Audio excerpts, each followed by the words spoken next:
ገነት ነው የገባን። ባለቤቱ ሲደውልለት ምንድነው ያለ? ከመንግስተ ሰማያት ከሰማይ ግርጌ ከምድር በላይ ተቀምጫለሁ ብሎ ነው ለምሽቱ ራሱ ያስተላልፈው ማለት። ምዕራብ ጎጃም ደጋዳሞት ከጮቄ ተራራ ግርጌ አንድ ስፍራ ለማሰስ እንግዶች ሆነናል። ጣሜ ቀደምቷና ታሪካዊቷ ከተማ በአብዛኛው ቱሪዝም ሲባል ዲቨሎፕ ወደ ሆኑ አካባቢዎች ነው የሚሄድ። ማለትም ሀይቅ ያለበት፣ ወንዝ ያለበት ወይም ቅርስ ያለበት ነው።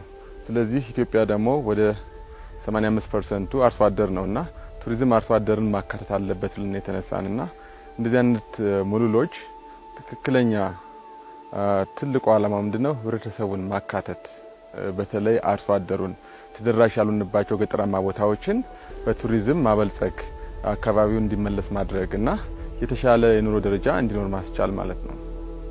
ትንሿ ከተማ ትልቅ ታሪክ ያላት እድሜ ጠገብ መንደር ናት። ከንጉሥ ተክለ ሃይማኖት ጋር አድዋ የዘመተው ጣሜ ጊዮርጊስ መጠሪያዋ ነው። አቅላት ድኩል ቃና ወገምን ታውቂያለሽ፣ እንዴት ጣሜ ጠፍቶሽ ታስጨንቂኛለሽ ወደ ተባለለት ስፍራ ደረስን። እኛ ጣሜ አልጠፋንም፣ የጣሜ እንግዶች ነን። የዓለም ጣም የተባለችው የዓለም ምርጥ የቱሪዝም መንደሯ መገኛ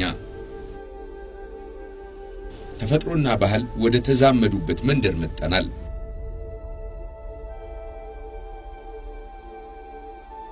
ተራሮች አጊጠው ግብርናን ከቱሪዝም ያቆራኙበት ቀጠና፣ ጨለማ በዜማ የሚሸነፍበት የባህል አውድ፣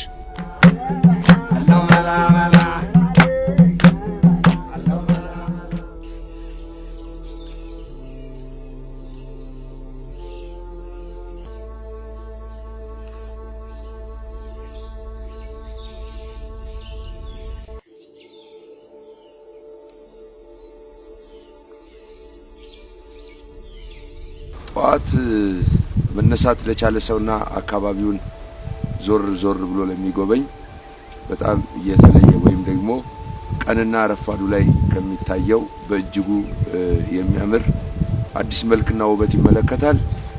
ቅዝቃዜው ጧትና ማታ ነው የሚያይለው። አካባቢው የጮቄ ግርጌ እንደመሆኑ መጠን ቀዝቃዛ ንፋስ በማለዳውና በምሽቱ እዚህ ያደርንበት አካባቢ ያርፋል። በገጠር ወዝ ከተማን የሚማርክ ጽንሰ ሐሳብ እዚህ ተጸነሰ። ያ ተሳክቷል። የታመመ መሬት ድኖ ሰውና ተፈጥሮን የታደገው ፍልስፍና አሁን ቱሪዝም ሆነ። እንዲያው የሚገርመው አንድ እንደናንተ ያለ እንግዳ አብሮ የሚያውቅ ሰው ዟቸው መጥቶ የት ሀገር ነው ሲል ከደንበጫ ዘወረ ካለ ያንኮረኮንች መንገድ ሲያይ ምን ሀገር ነው ያመጣ የከተትከኝ ምን አይነት ምንድነው ያንተ ሐሳብ ምንድነው ዓላማ የሚል እንዲያውም ተጣልተውት መጣው ነው። ግን አጥሩን እዚህ አጥሩን ተገቡ በኋላ በቃ ዋ ገነት ነው የገባን። ባለቤቱ ሲደውልለት ምንድነው ያለ? ከመንግስተ ሰማያት ከሰማይ ግርጌ ከምድር በላይ ተቀምጫለሁ ብሎ ነው ለምሽቱ ራሱ ያስተላልፈው ማለት። ዓለም ተፈጥሮና ቱባ ባህል ናፍቆት ይመጣል። እዚህ የደረሰ በተፈጥሮ ይማረካል። የሚመለከተው ሁሉ ቱባውን ባህል ነው ከመልካም እንግዳ ተቀባይነት ጋር። የዓለም ቱሪዝም ድርጅት የገጠር ቱሪዝም የመጪው ዘመን የቱሪዝም መጠጊያ ነው ብሏል። እዚህ ከሁሉ የቀደመ ሁሉን ያቀናጀ ሙሉ የሚባል ፍልስፍና እውን ሆነ። የገጠር ቱሪዝም ከግብርና ቱሪዝም ጋር የተሳሰረ ነው። የሙሉ ኢኮ ቱሪዝም መንደር አንዱን ከሌላው ሳይነጥል ሁሉን አቀናጅቶ ይተገበራል። እንኳን አደረሳችሁ እንኳን አብሮ አደረሰን። ሰላም ዋላችሁ። ሰው የኔን ሐሳብ ቢረዳ ወደ ገጠር ቢመጣ አካባቢው ላይ እንደ አይነት ትራድል መፍጠር ቢችል አረ የትና የትና ይመላ ያንቺ አገር ደንበጫ ነው ይመላ የኔው ደጋዳ ነው ይመላ ነይመላ ነይመላ።